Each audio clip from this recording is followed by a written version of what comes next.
we're now joined by the winner of tonight's NASCAR Craftsman Truck Series Miller Tech 200 here at Pocono. That's Layne Riggs, driver the number 34 Front Row Motorsports Ford. If you have a question for Layne, please raise your hand and we'll get a mic to you. We'll start here with Jordan and work our way around the room. I can hear you all, guys. You don't have to have a microphone. I can hear you guys. From Bianchi, the Athletic.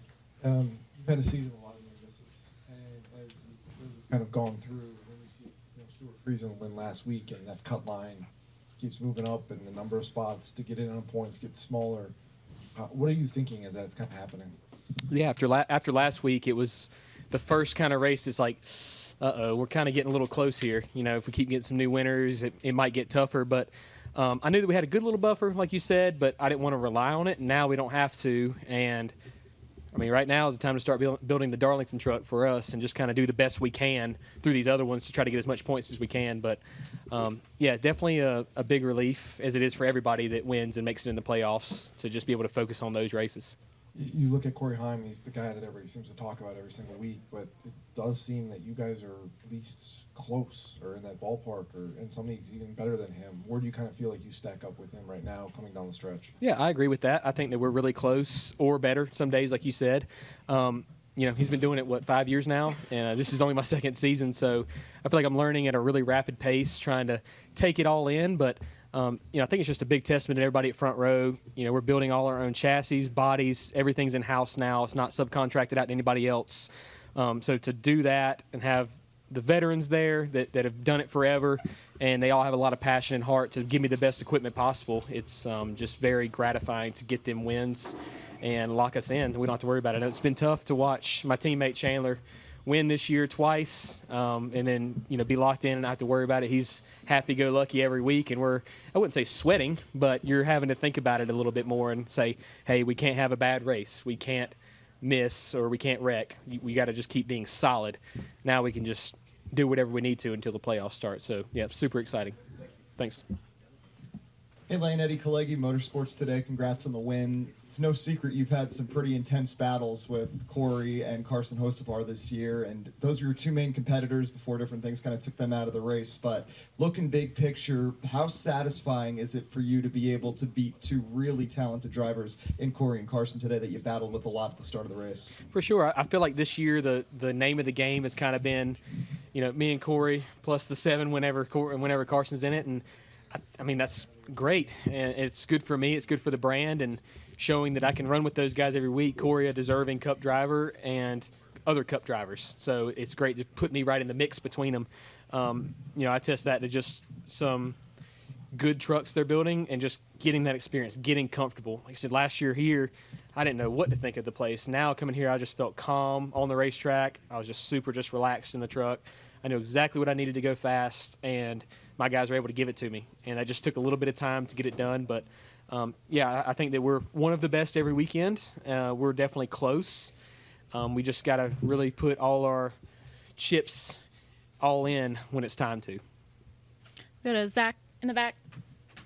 Zach Sterniolo, NASCAR.com. Layne, your 2 wins last year, Milwaukee and Bristol, shorter tracks, flatter tracks. You get a win on a place like this where so much of it is downforce dependent, speed dependent. You're carrying the throttle a lot. How satisfying is that for you and your growth as a driver to prove that you can win anywhere on the schedule rather than just on a short track like you had previously? Yeah, very satisfying. Last year I was like, it was short tracks. Layne won on the short tracks, obviously. But this year, I felt like our performance has been better on the 1.5 miles and the big tracks, and I feel more comfortable at those. Like, I feel more confident showing up at those than I do the short tracks now, which is a crazy 180 for me. I think that just shows my growth and understanding of what the track's like, the aero side of it, and it just becomes really natural to me now. Like last year, I had to think about it all the time. Okay, if I go in the corner behind him, I'm going to get tight. If I do this, I'm going to counter that. Like, I don't even have to think about that now, which is good. And like I said, it just takes a little bit of time to get that sorted out. But now I feel like I'm just as good as any of them when it comes to the aero games and just trying to find speed, places that you're going so fast. Thanks.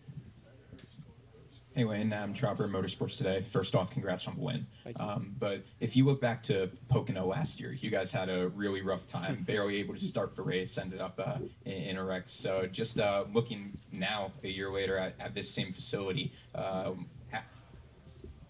How do you feel just in terms of, do you see it as a redemption, or was it not even on your radar, another day at the office? I guess where are the emotions? Yeah, well, I like this place now. I didn't really like it last year after leaving, and not because of the facility, just because of our luck. But, I said earlier, it made it all worth it. The bad experience last year, the way it was kind of a dismal day, it was all worth it being able to have the performance that we had today.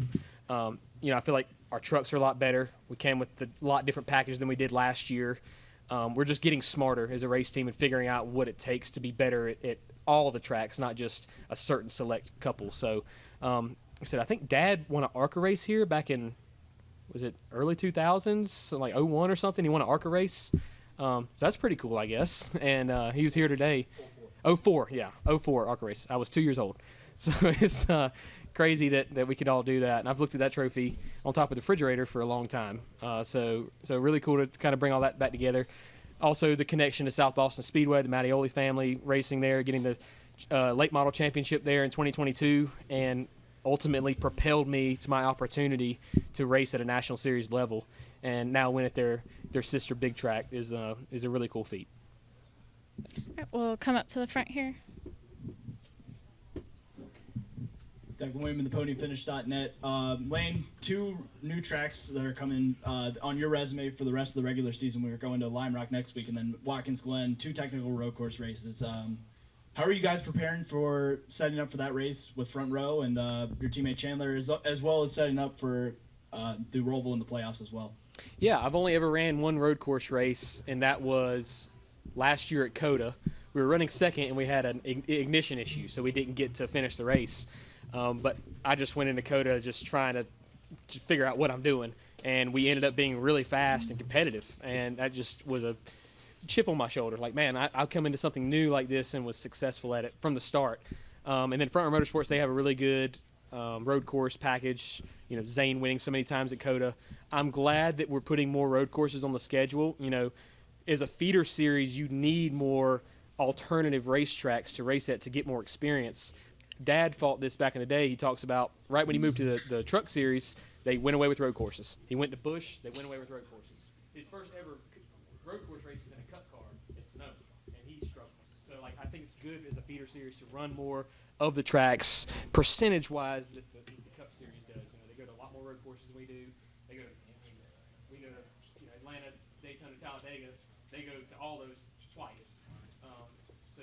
I like that we're getting more involved and getting a closer, tighter schedule to them, which is where we all hope to be one day. Thanks, Layne. Thanks. Layne, Scott Walsh from the Scranton Times-Tribune. Can you just talk about your reaction as you guys are coming on the last lap of that restart when you see that Corey's got the flat tire, and then just talk about the restart when Hocevar got penalized for jumping the restart? Yeah, it was very odd. Obviously, a lot went on in 25, 30-second range. My spotter asked me, he said, does the 11 have a flat? From the left side, it was no. I don't know if it was a right side tire or whatever it was, but I hate that for them. They had a good race going. They probably had the best truck of the race, and I was excited to battle it out at the end with them. So I hate that didn't work. And then I think it was a lot of confusion between who was the control truck, me or the 7. And the 7 coming to the restart zone kept slowing down a lot. We slowed down. If the pace speed was 60, we had to be going at least 25, 30 mile an hour. So I don't know if he was slowing down for me and I was slowing down for him at the same time, but last second my spotter said, "You're the control truck." So right when he said that, he took off. So when he took off, I took off too. So it was just a lot of confusion, and I really hate that it ended like that. I really wanted to battle it out with him at the end.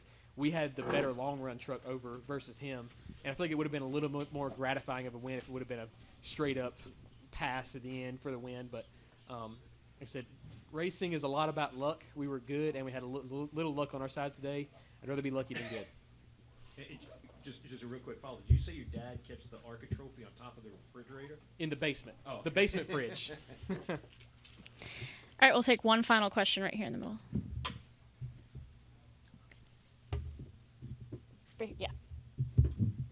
Tim Moore, Motorsports Daily, and I just want to follow up real quick. I just want to know, at what point would you say you knew that you were the control car, or at least had an idea of when things were going to be in your control?